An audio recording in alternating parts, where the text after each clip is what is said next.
this whole debate about whom to give the credit for a certain method or whatever knowledge, that can be solved only if we have some hardcore evidence. But that can only be true if we build a time machine and go back.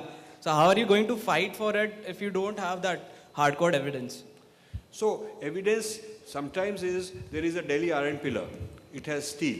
You can study its properties. You can study what kind of temperature was needed to manufacture that metallurgy, and you can date it.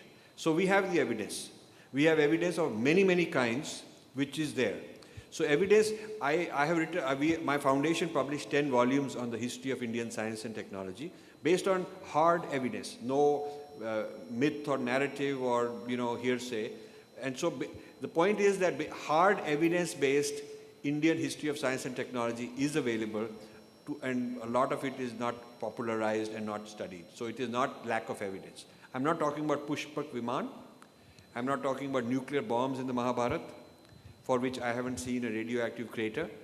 And for the Pushpak Viman, I have not seen a wheel or a wing, or I have not seen any part of it anywhere. So I am skeptical, frankly. I'm open-minded. I'm open to ideas, but I don't have clinching evidence.